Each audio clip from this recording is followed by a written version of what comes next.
Bienvenue à ce nouvel épisode d'Autour du monde, le podcast interculturel de l'UQAC. Aujourd'hui, on parle de la culture sénégalaise.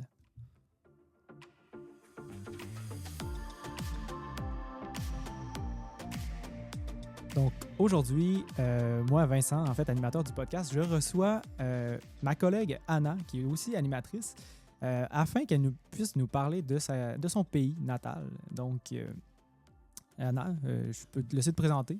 Ok, bonjour Vincent, bonjour à vous autres membres de l'équipe. Je tiens avant tout à vous remercier pour cette belle invitation et de m'avoir donné cette opportunité chaleureuse de pouvoir vous parler de la culture sénégalaise dont je suis très, très, très, très fière.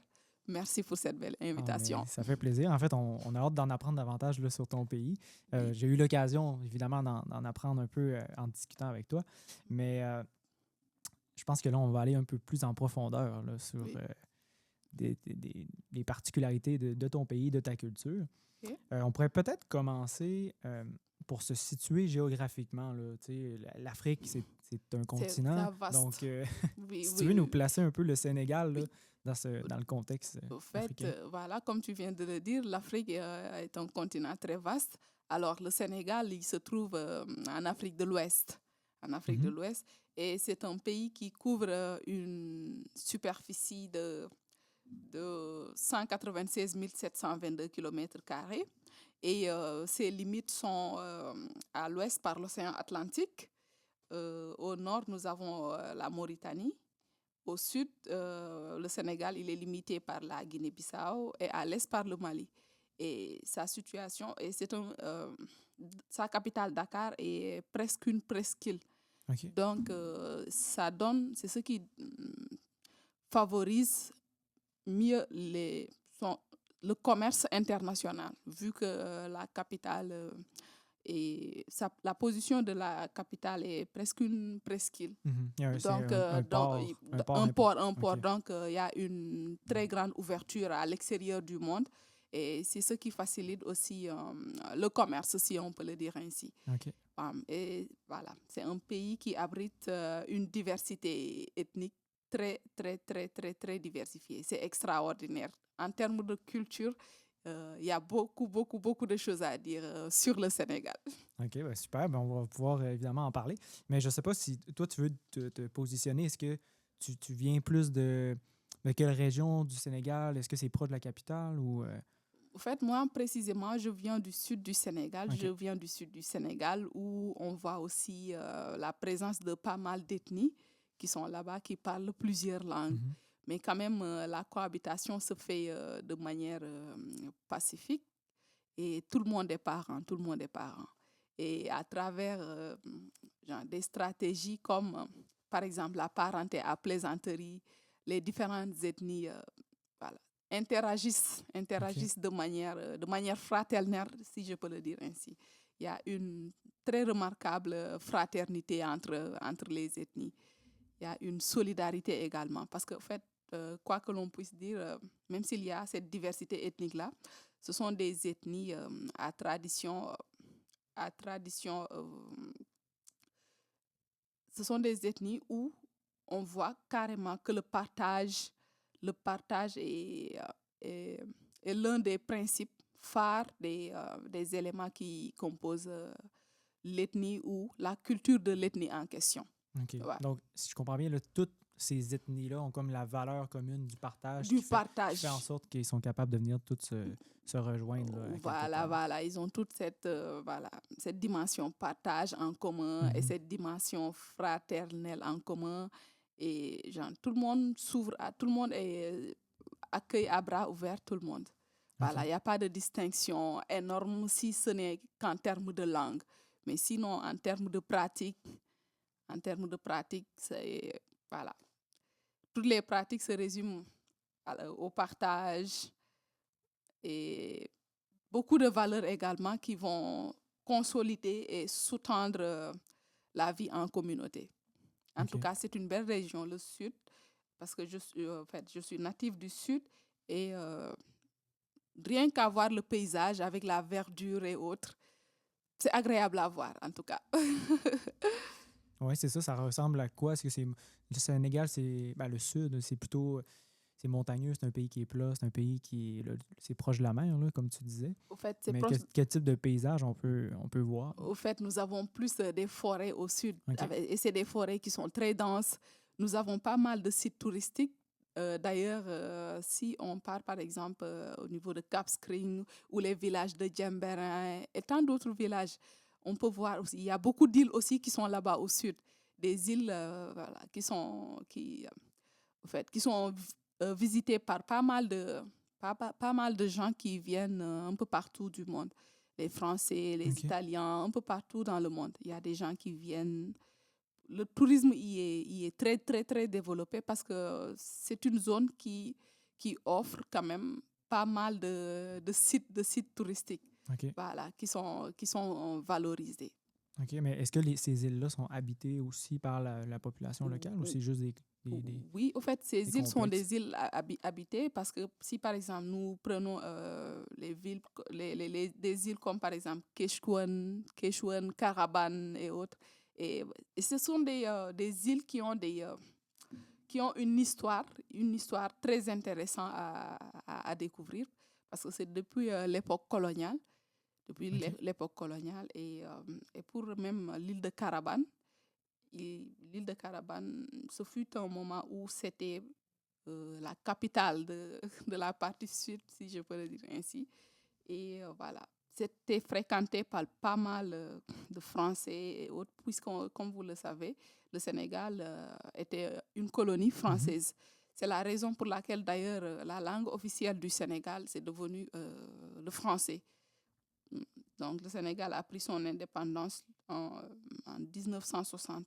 OK. Ouais, en 1960. Donc, ce sont des îles qui sont pas mal fréquentées par des gens qui viennent d'un peu partout dans le monde et genre des îles qui offrent également des cultures assez authentiques et assez intéressantes à découvrir en termes de lieux, de cadre, genre le cadre physique, en termes de pratiques culturelles telles que les pratiques culinaires, Mhm. la danse, le mode d'habillement, la tradition. Il y a pas mal d'éléments qui sont offerts, en tout cas par les habitants de ces îles-là, en termes de culture et qui sont très extraordinaires. C'est Ouais. extraordinaire. Ouais.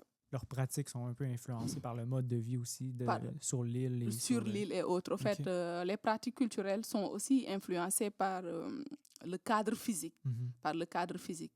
Parce que, par exemple, moi, j'ai eu à faire mon terrain, j'ai eu à faire une étude dans le village de Djemberin et j'ai vu que c'est un village qui est principalement habité par les agriculteurs et ils pratiquent principalement la riziculture. Mhm. Oui. Maintenant, en fait, le type de sol qu'on retrouve là-bas est un type de sol qui est très, très, très favorable à cette activité-là. Et même aussi, dans la pratique de cette activité-là, il va y avoir des aspects culturels qui vont être très intéressants à découvrir en ce qui concerne la méthode utilisée, les techniques et pas mal aussi d'enseignements en termes de culture et de sociabilité de ces gens-là Qui sont reliés à ces qui sont pratiques-là. reliés à ces Il me pratiques-là. semble que tu m'avais déjà partagé là, qu'il y a des fêtes qui sont faites en lien justement avec la récolte du riz. Ou Oui, c'est comme c'est vraiment ancré là, culturellement euh, oui, dans au ces fait, pratiques. oui, voilà. Au fait, j'ai pu découvrir que la particularité de ce village-là, surtout dans la pratique de la riziculture, c'est un village où on pratique la riziculture, non pas pour son aspect technique, mais plutôt pour son aspect culturel. D'où tout un ensemble de cérémonies, des Mhm. cérémonies culturelles, des cérémonies des rituels qui sont organisés autour de cette activité. Comme par exemple une danse du nom de Ekonkon. Ça va être une cérémonie de remerciement des divinités parce qu'il va y avoir des divinités qui vont être implorées. Tout ça, ça Mhm. marque l'aspect culturel de cette activité-là, dans cette partie-là de la zone du sud. Donc, il va y avoir le Ekonkon ainsi que des sacrifices qui vont être faits à l'entame des activités rizicoles. le sacrifice du porc, le sacrifice de la chèvre et autres. Donc, il faudrait aussi savoir que, en fait, il y a des habitants qui sont là-bas. Les habitants sont, en fait, il y a des habitants qui sont plus qui sont des animistes, si je peux le dire ainsi. Ils pratiquent l'animisme. Donc, ils implorent des divinités pour leur apporter aide et assistance lors des activités rizicoles. Et c'est une zone où on note la présence de beaucoup de fromagers. Donc, le fromager a une connotation beaucoup plus symbolique dans cette partie de la zone sud du Casamance parce que, en fait, selon en fait, les gens que j'ai pu enquêter dans cette partie-là, ce sont des plantes qui ont une dimension mystique. Une dimension mystique. Donc, il y a des choses qui se font là-bas quand même, des choses qui ont trait à la culture et qui sont très spécifiques quand même. Oui, mais Voilà. c'est intéressant parce qu'on dirait qu'il y a vraiment un lien fort avec justement la nature, puis ce que la nature nous donne, là, qui n'est pas vraiment ici, je pense qu'on l'a un peu en tout cas, oublié peut-être. Oui.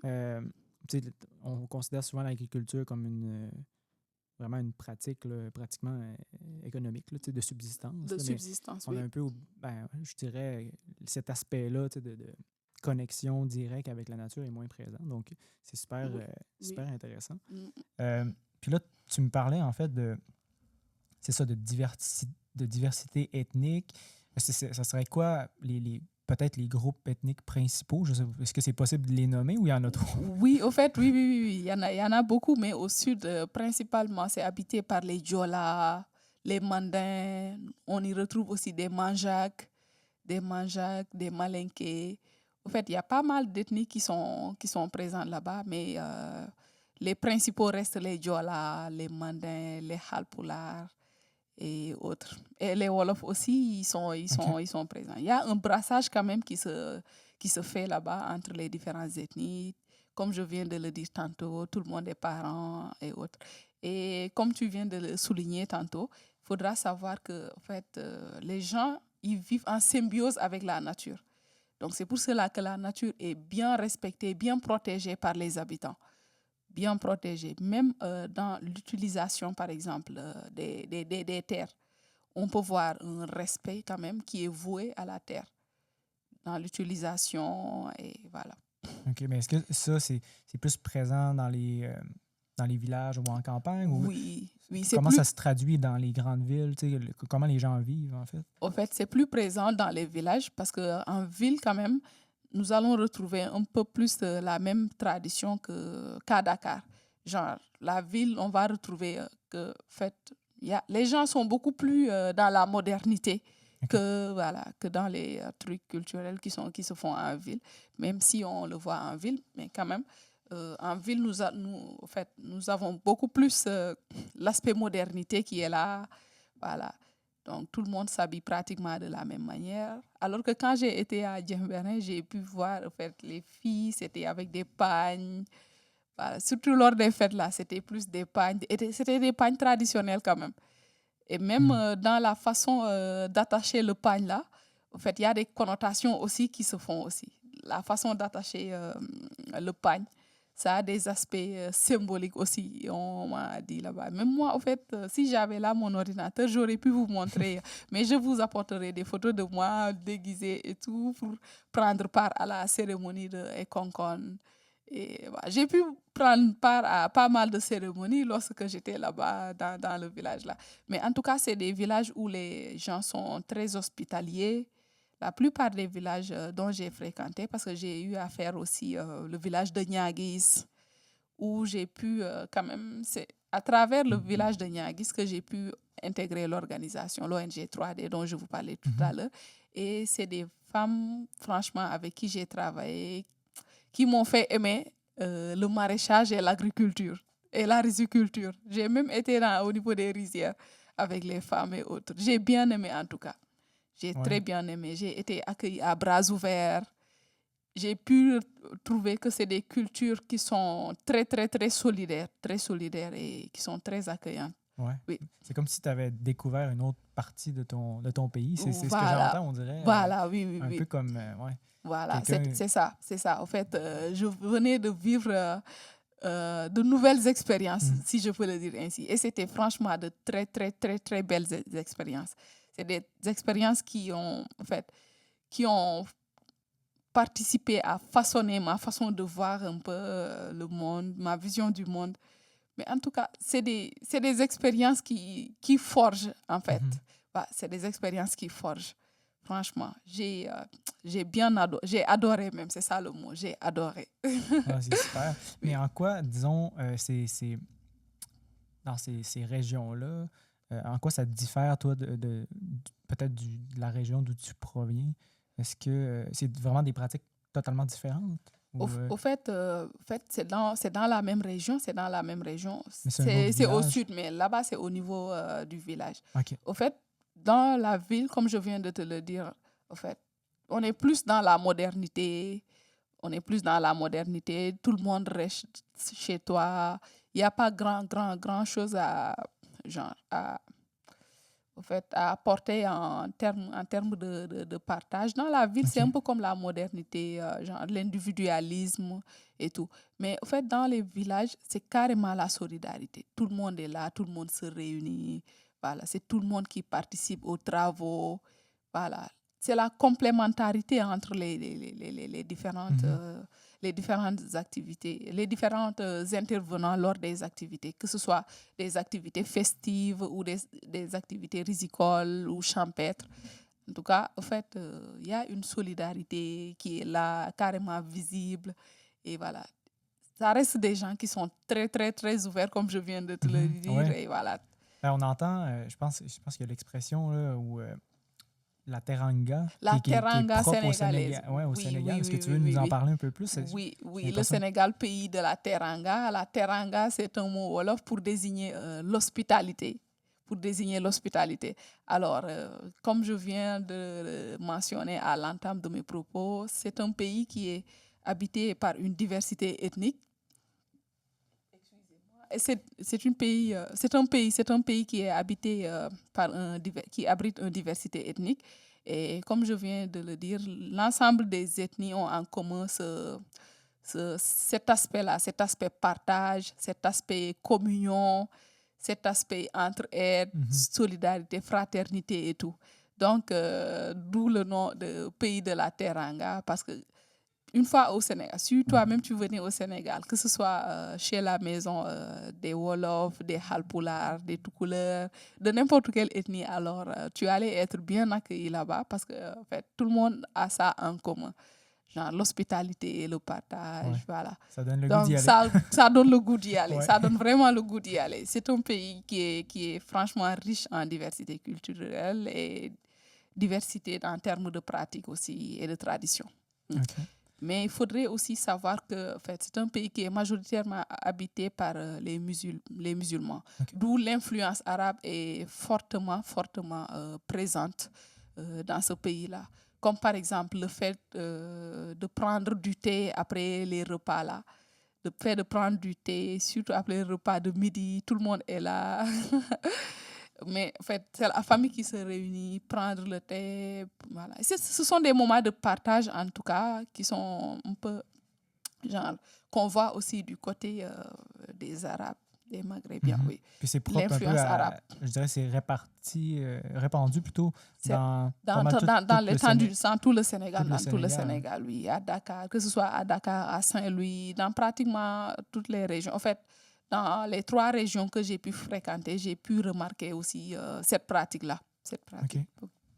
Puis est-ce que c'est l'entièreté du pays qui est de confession musulmane ou il y a Non, d'autres religions qui coexistent? Non, au fait, la plupart des habitants du pays sénégalais, ce sont des musulmans. Genre, en termes de pourcentage, ils représentent, je peux dire, 96%. 96% de la population sénégalaise, les musulmans représentent ça. Et 5% des chrétiens. Et nous allons avoir aussi 94% de musulmans. 5% de chrétiens et 1% qui vont être affiliés à des traditions un peu animistes, si je peux le dire ainsi. OK. Donc, c'est principalement, là, c'est ça. Donc, musulmans. Puis, sinon, je pense qu'on a... Tu as mentionné là, le Wolof, qu'on entend souvent. Là, on entend ici même sur le campus des fois Wolof, mais est-ce que c'est une langue qui est parlée, parce que c'est propre à une ethnie, là, de ce que je comprends, mais est-ce que c'est parlé par beaucoup de Sénégalais? Oui, je dirais que c'est la langue qui est majoritairement parlée au Sénégal. C'est la langue principalement qu'on qualifie de langue véhiculaire du Sénégal. Parce que pratiquement tous les Sénégalais arrivent à bien parler cette langue-là. Mais cependant, il y a des villages reculés où on peut voir des gens qui n'ont pas la maîtrise de cette langue-là. OK. Surtout pour nous autres au sud. Et dans le village dont je viens de te parler, Djemberin, j'ai vu qu'il y avait des gens qui ne comprenaient pas le Wolof. Et j'étais là un peu étonnée parce que je me disais tout le temps que le Wolof est pratiquement compris par tous les Sénégalais. En fait, c'est la principale langue qui est parlée au Sénégal. C'est la langue véhiculaire du Sénégal. Et donc, c'est une langue qui est affiliée aux gens appartenant à l'ethnie Wolof. Il y a aussi les Lébou aussi, même si on dit que genre, les Lébou, l'ethnie Lébou et l'ethnie Wolof sont différents. En fait, moi, je ne parviens pas carrément à saisir cette différence-là, puisque c'est le Wolof qui est utilisé. Mais quand même, ça va avoir des variables, avec quelques variances quand même. OK. Oui. Mais les gens vont, par la force des choses, vont parler Wolof, même si c'est pas des Wolof à la base. Là, même si ce n'est pas des Wolof à la base. Même par la si force c'est pas... des choses, ça s'est répandu. Parce que moi qui suis là en train de vous parler, je ne suis pas Wolof à la base. En fait, ma maman, elle est Diola. Je viens du sud, comme je viens de vous le dire. Ma maman, elle est Diola. Mon papa, il est Halpulaar, d'où le nom de famille Si. Parce que Si, au fait, parmi les confréries religieuses que nous trouvons au Sénégal, nous avons les Mourides, les Tidjanes. Et moi, je suis, par exemple, dans la confrérie Tidjania. Mais, au fait, je ne suis pas forcément Wolof, mais je parle Wolof. Puisque c'est la langue qui est majoritairement utilisée au Sénégal. Donc, que ce soit des Wolof, des Manjak, des Mandins, voilà, la langue où tout le monde peut se rencontrer, ça va être le Wolof. C'est la langue qui nous sert de langue véhiculaire. Oui, c'est ça. Par langue véhiculaire, oui. Pour les auditeurs qui ne connaissent pas le terme, c'est une langue pour communiquer, une langue qui est parlée. Une langue qui va servir de médiation entre des gens appartenant à différentes ethnies. Okay. Par exemple, si toi, tu parlais Halpulaar et que moi, je parle mandin, mais ça n'empêche que nous comprenons, en fait. Nous avons une maîtrise du Wolof. Donc, moi, je ne comprends pas ta langue, toi, tu ne comprends pas la mienne. Donc, la seule langue qui va nous servir de dénominateur commun, ça va être le Wolof. Donc, c'est la langue que nous allons utiliser pour nous comprendre. C'est très pratique. Voilà, c'est très pratique, voilà, c'est ça. Puis, est-ce que c'est une langue que vous apprenez à l'école ou c'est une langue que vous apprenez juste en l'entendant autour de vous?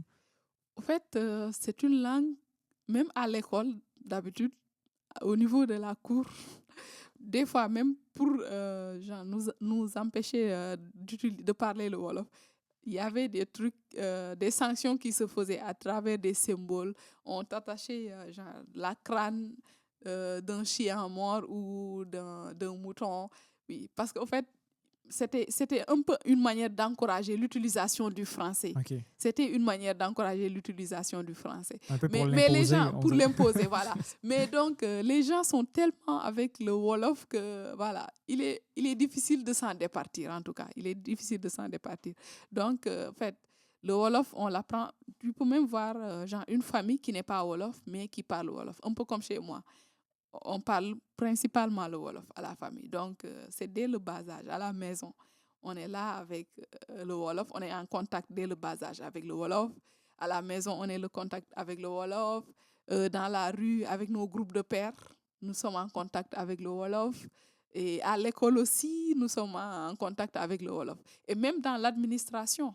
et même dans l'administration, où c'est le français qui était, seulement le français était permis d'utiliser dans les instances administratives. Mais là, on voit que même dans les instances administratives, le Wolof est utilisé là-bas aussi. Donc, c'est une langue avec laquelle on est tout le temps en contact.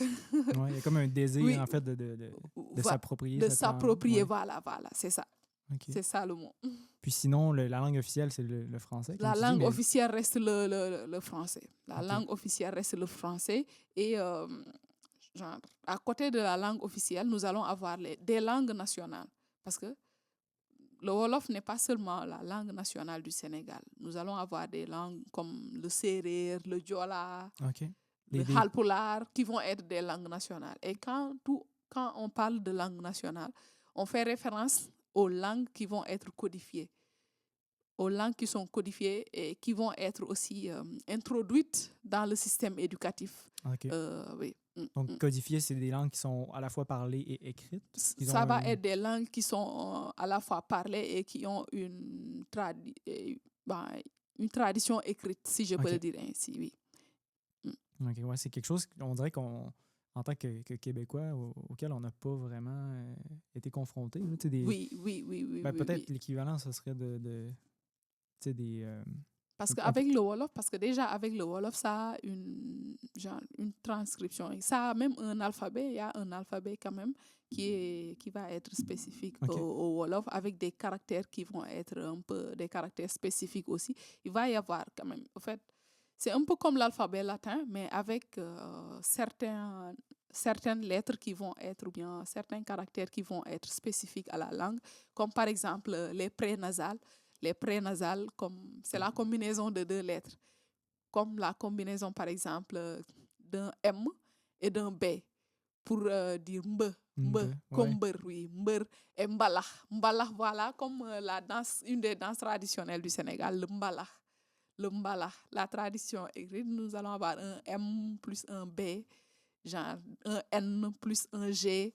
Il y a beaucoup de prénasales. Donc, en ce qui concerne l'alphabet Wolof, et des caractères qui vont être beaucoup plus spécifiques, comme le ñ avec un N tilde et autres. En tout cas. Comme on voit ça, cette lettre-là en espagnol. En espagnol, voilà. Et aussi avec un ng, qui va être genre ng. Il y a pas mal, en tout cas, de mots qui vont être, genre, en fait, que j'ai pu apprendre quand j'ai commencé à apprendre le volet écrit. Le volet écrit de la langue, là. Oui. Parce que, en fait, quand j'étais enfant, de l'enfance à l'adolescence, j'ai seulement été en contact avec l'oralité. Je parlais cette langue-là, mais je ne pouvais pas l'écrire. Mais quand on a introduit ça dans le système éducatif sénégalais, j'ai pu acquérir cette nouvelle compétence-là. Mais ça s'est fait assez tard quand même, tu disais? Oui. C'était quand même assez tard. C'était quand même assez tard, parce que c'est à l'université même que j'ai commencé à apprendre l'écriture, à l'université Gaston Berger. Oui, mais est-ce que c'est présentement, là, est-ce que c'est enseigné à l'école primaire, secondaire? Oui. Maintenant, présentement, c'est enseigné à l'école secondaire. C'est enseigné à l'école secondaire. Et voilà, les petits-enfants commencent à entrer en contact avec l'écriture de ces langues-là, comme le Wolof, c'est-à-dire les langues nationales, les langues qui sont codifiées.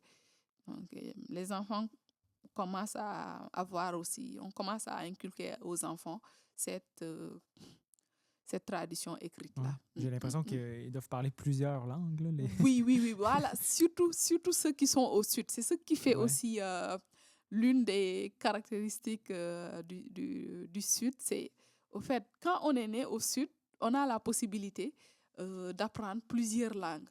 Parce que là-bas, au fait, Dakar, c'est la capitale. La zone nord, c'est la capitale. Tous les gens qui vont s'y retrouver vont parler Wolof, parce qu'en fait, il semblerait que c'est majoritairement habité par les Wolofs. Mais avec le phénomène de l'exode rural, quand même, il y a pas mal de gens qui vont quitter les zones urbaines, les zones pas urbaines, les zones ruraux, pour aller rejoindre la capitale à la recherche de boulot et autres. Mais là-bas, tout le monde... C'est le Wolof qui est principalement utilisé là-bas. Mais au sud, les différentes diversités linguistiques là, qui sont là, on va voir en fait, les différentes ethnies qui sont là-bas, chacun va parler sa langue. Et nous autres, en tant qu'enfants du Sud et autres, nous, puisque nous sommes tout le temps en interaction, c'est tout le monde qui comprend la langue de tout le monde en fait. Parce que moi-même, dès le bas âge, je parlais créole. Là, j'arrive à parler Diola, j'arrive à parler Halpulaar, en plus du Wolof. Donc, vous voyez comment ça... C'est impressionnant. Hein? C'est très impressionnant. Vous êtes polyglotte. Nous sommes polyglottes, ouais. nous sommes carrément polyglottes au Sud. Au Sud, il n'est pas rare de voir un enfant ou une personne qui te parle facilement 5 langues. Ah ouais. Facilement 5 langues. Et voilà. Et ça va être avec une maîtrise quand même assez avancée. Dans chaque langue, ça va être une maîtrise quand même qui va être assez avancée. De mettre ça en pratique, en fait, les gens ont l'occasion d'être en contact avec plusieurs langues à la fois. C'est ce qui fait la beauté du Sud aussi. Ouais. Oui. Puis, corrige-moi si je me trompe, mais tu me disais, il me semble qu'au Sénégal, tu es toujours en train de parler à quelqu'un, toujours en train de rencontrer.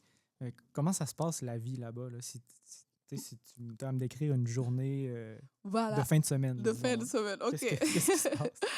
Ouais, au fait, au Sénégal, ce qui m'impressionne le plus, au fait, j'appréciais ça déjà avant de venir au Canada.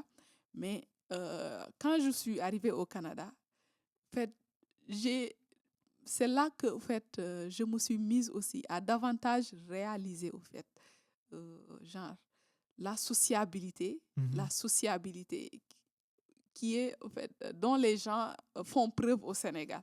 Parce qu'en fait, l'individualisme, moi, on me l'a toujours appris. J'ai jamais vraiment vécu ça. Mais quand je suis arrivée au Québec, j'ai vu que la tradition ou bien la culture était tout autre. Ouais. Voilà, c'est tout le monde qui est dans son coin. Il n'y a pas genre cette interaction intense que j'avais au pays avec les habitants. Et les salutations, comme je viens de te le dire, surtout dans les villages. Les salutations, c'était à longueur de journée. Et c'est tout le monde qui s'occupe de tout le monde. C'est chaleureux, en fait, genre, cette chaleur humaine-là, genre, le fait d'entrer en interaction, on est tout le temps en contact avec nos pères, avec le voisinage. Voilà. Et tout le monde est là à prendre des nouvelles de tout le monde, à vérifier si tout le monde va bien et autres. Mais là, au Québec, genre, limite, même parfois, il m'arrive d'entrer dans le bus, tu salues une personne. Quand tu salues, personne ne te répond. Alors que, en fait, au pays, c'est tout à fait différent. C'est tout à fait différent. C'est des salutations. En fait, tout le monde prend soin de tout le monde. Tout le monde s'occupe de tout le monde prend soin de tout le monde. C'est une culture collectiviste. Voilà, c'est une culture collectiviste, si je peux le dire ainsi. Voilà. Donc, c'est surtout ça aussi qui fait carrément la beauté de la culture sénégalaise. Cette fraternité chaleureuse-là et cette solidarité aussi remarquable-là. Voilà, tous ces éléments-là vont faire... c'est tous ces éléments-là qui font la beauté de la culture sénégalaise. Oui. Oui. Okay. Puis si je reviens un peu avec ma question, c'est peut-être difficile à répondre, mais disons, tu as une journée de temps libre de la fin de semaine. Qu'est-ce que tu fais comme activité? Au pays? Si tu peux nous décrire un peu là, comment ça se passe. Si j'avais des temps libres, on était là, au fait, parce que nous, là-bas, les grandes personnes aussi sont, comme je te le disais, au fait, on les voit comme, genre, elles sont en quelque sorte vénérées, si je peux le dire ainsi. Donc, les jeunes, nous autres, les jeunes, nous sommes tout le temps là. En fait, quand j'avais des journées de libre, j'étais là avec les vieilles personnes, les personnes âgées, pour être plus poli. En fait, j'essayais d'en apprendre davantage sur l'histoire de là où j'habite. Okay. Oui, c'est là que oui. En fait, c'est là que j'ai su. En fait, il y avait aussi une dame du nom de Marie Sabdou Diatta. En fait, c'est la dame qui m'a élevée. C'est même la dame qui m'a élevée. Parce que, en fait, moi, j'ai perdu mon papa à l'âge de 4 ans. Donc, c'est la dame qui m'a élevée. Et quand elle te parle de l'histoire de la zone sud, non, c'est extraordinaire. En tout cas, il y a pas mal de choses qui vont faire que tu vas être davantage fier d'être un enfant du Sud ou voilà, d'appartenir à cette communauté-là. Il y a pas mal d'histoires, en tout cas, de très, très, très belles histoires. Wow. Très belles histoires. Depuis même l'époque des colons avec les Aline Sitoé Diatta, qui a été une femme très battante aussi au sud, elle a su faire face. Elle faisait partie de nos résistants, de ceux qui résistaient face à l'impact Colonisateur. colonial. Ouais. OK. Oui, oui. Elle faisait partie de ceux qui résistaient à l'impact colonial. Elle était une leader et autres. Mais quand elle en parle, la femme, quand elle t'en parle, non, tu as, tu as, tu es fier en fait de ces personnages-là. Et elle-même, elle a vécu ces histoires-là. Elle était jeune, c'était à son jeune âge. Mais quand elle en parle, c'est avec, en fait, quand tu vois avec genre l'engouement avec laquelle elle te raconte l'histoire, tu as juste envie. En tout cas, genre, tu es fier d'être sénégalais, tu es fier d'être sudiste, en tout cas. C'est ça. OK. Donc, c'est d'aller vers les personnes Oui, âgées. d'habitude, quand j'ai du temps libre, OK. je suis là avec les personnes âgées, puisque nous, en fait, ça, c'est une tradition. Après les heures de repas, et puis même pour le repas, c'est ici, en fait, que j'ai commencé à prendre mes repas de manière isolée ou seule. Parce que là-bas, au Sénégal, ça, c'est tout le monde qui le fait au Sénégal. Que ce soit les Diola, les Halpla, les Sérères et autres.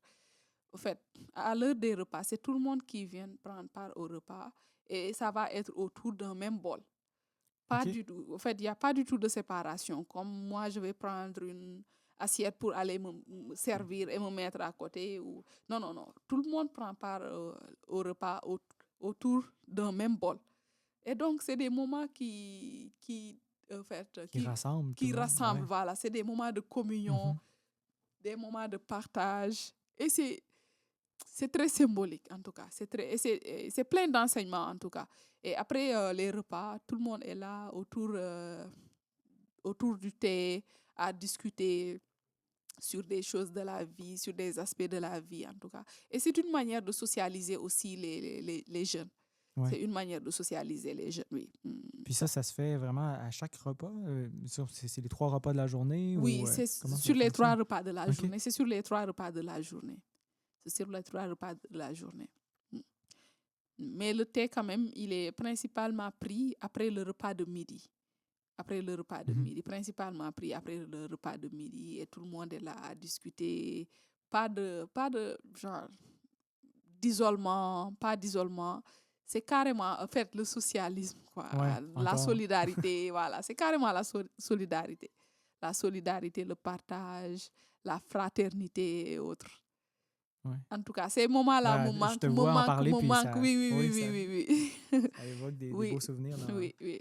C'est des Ouais. moments, en tout cas, qui me manquent. C'est des moments que je... Voilà. Oups. Mais en tout cas, je pense que j'imagine qu'on aurait beaucoup de choses encore à dire, mais le temps file déjà. OK. Donc, je sais pas, qu'est-ce que tu aimerais que les gens retiennent de ton pays? Si je te laisse une dernière question. Oui, au fait... Pour leur donner le goût d'aller Oui, au au Sénégal. fait, ce qu'il y a principalement à retenir du pays sénégalais, c'est que, comme son nom l'indique, pays de la Teranga, c'est un pays de l'hospitalité, pays de partage, pays de fraternité. Et c'est un pays qui a, il y a même pas mal de sites qui sont classés patrimoine mondial de l'UNESCO. OK. Et aussi, c'est un pays qui offre un paysage très, très, très, très agréable quand même à voir. Donc, c'est un pays à aller visiter et à découvrir. Bon, ben, en tout cas, En merci. termes de culture, en termes de diversité ethnique et autres. Ouais, je trouve que tu as très, très bien vendu ton pays. Ça donne le goût. En tout cas, J'essaie de m'imaginer, là, évidemment, là, avec tout ce que tu nous racontes, mais oui, ça donne le goût d'aller sur place, voir comment ça se passe. comment ça se passe? Ouais. Merci. Je te remercie beaucoup, Anna, de t'être livrée comme ça, puis d'avoir su partager très bien le faire, ta culture. Donc, merci beaucoup. En tout cas, c'est moi qui vous remercie. Le plaisir est partagé parce que ce fut un plaisir de venir partager avec vous sur des aspects culturels et sur des aspects physiques aussi de mon pays. Ce fut un plaisir pour moi. Le plaisir, il est partagé. Ouais. Merci Vincent. Merci à l'équipe. Merci encore. Puis, pour nos auditeurs, en fait, on va essayer de faire un peu le même concept, mais pour vous faire découvrir un autre pays avec notre animatrice, notre collègue parfaite. Donc, restez à l'affût pour le prochain épisode. Merci, belle journée.